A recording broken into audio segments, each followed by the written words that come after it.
Okay, HOYOSHILLS are on a new level where they're so desperate to change the gacha revenue that is not even reliable. I think you probably know about Sensor Tower, but if you don't know, this is a website where it tracks the revenue of a game, specifically gacha games, and then every month you can see them ranked to see who sold more than the other. And it is based on theories and traffic on the Google Play Store and the iOS, so it's only mobile and it's not based on real factual numbers but just theories. And so the only thing that you could know from Sensor Tower is probably if the game made more than the latest month or made less. It has been proven to be wrong, but we're just making videos every month about it for fun, but this is kinda new. If you wanna top up in Genshin or any gacha game for cheaper prices by only using your UID, Lootbar is gonna be the best place. I use Lootbar multiple times in my account. All you have to do is put your UID, choose your server, choose your bundle, and you will get what you want almost instantly. And as you see, I got him. Make sure to click on the link in the description to get even more discounts. We saw how Wuthering Waves made more money than Genshin Impact, but it is so funny to see that the owners of the website themselves reduced the revenue of Wuthering Waves so that it can be less than Genshin Impact. I just saw that on a Twitter post and I was like,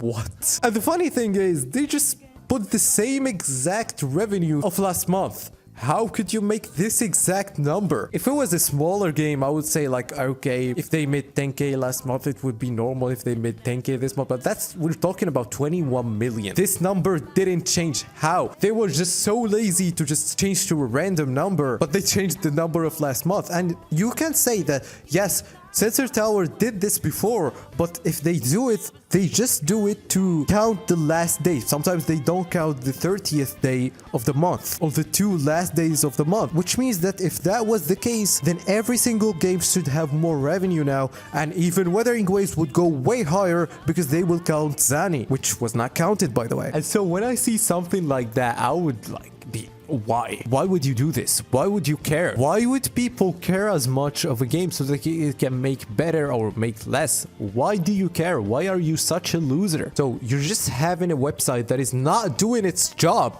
correctly, and then you just make it even worse. Why? And the thing is, nobody cares. If you're just someone who plays Genshin Impact and you see like Wuthering Waves making more money than Genshin and you get upset, you get hurt, how can you be such a loser, bro? All I want to see is that the game is doing decent amount of money. That's what matters. That means that the game is still going, and I don't care if your game is making way more money. It's like, okay, I just want to see why. For example, Honkai Star Rail made 100 million according to Sensor Tower. It makes sense. They just made an event dedicated for you to spend money and added way more predatory practices, and the character is also way cooler, especially in animations, than any other character in Honkai Star Rail. Okay, so you say this makes sense. Genshin Impact made way less than last month because the patch is so dead. That makes sense. That's the only thing that you can say, or you can have your opinion about it, or you can predict what's gonna happen, but just trying to put another game above your favorite game, you're just showing how big of a loser you can be.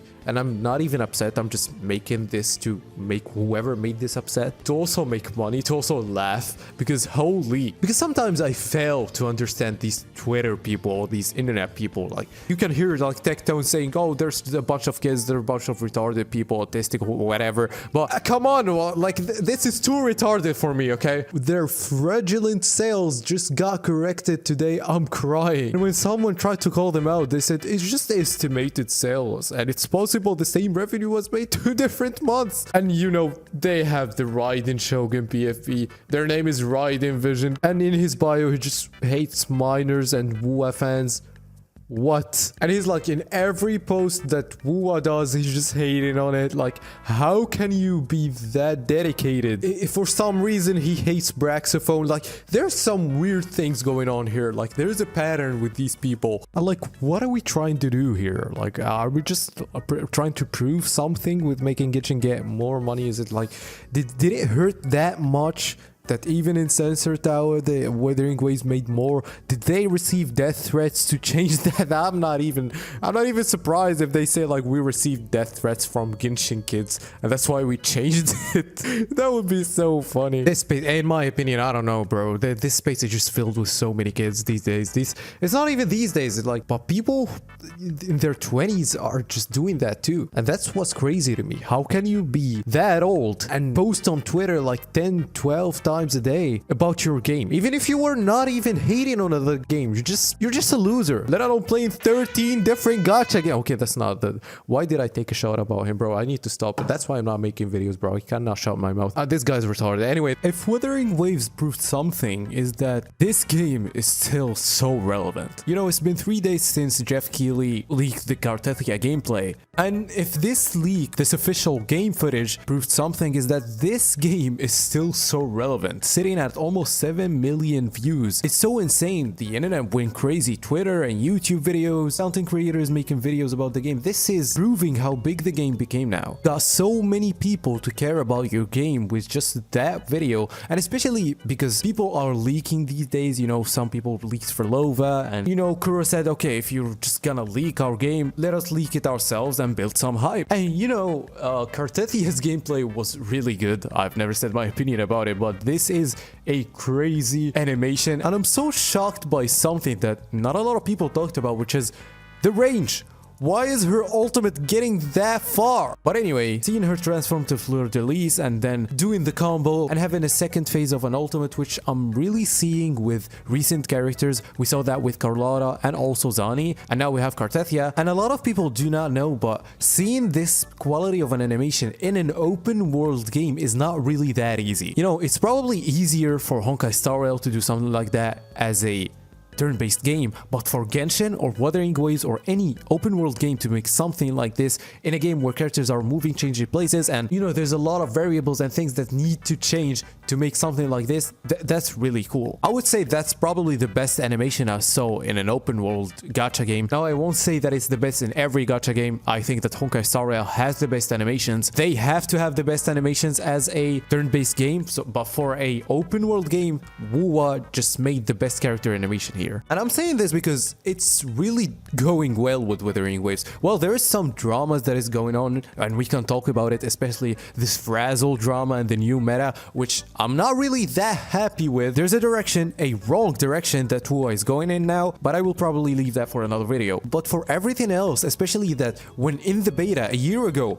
we were saying that Kuro Games has a problem with the marketing of the game. How will they market the game? How will they keep the game alive? And it's been a year now, and they're doing really well, especially on the latest days. They're doing a lot of ads, a lot of ways to promote the game even more, especially like when launching it on Steam. The game has 16,000 new concurrent players, but the only weird thing is if you go to this tweet, you will find some people just saying, oh, what a Genshin copy, or why are they copying a Genshin character? And I was trying to find out what Genshin character are they talking about. I think I was playing Genshin, I think I know the characters, I think I still know every single new character in the game, and some people were saying like she's a copy of Skirk, which is a character that is leaked. I'm not showing the footage, but to be honest, the character has been leaked 4 days before Kartethia. Like, there's no way for Kuro to just yoink it in 4 days, and if they did, that's a really insane, crazy production value, but of course they didn't. And even if they did, like, she doesn't look like Skirk. Like, what are people talking about? I'm gonna be real, I did see the Skirk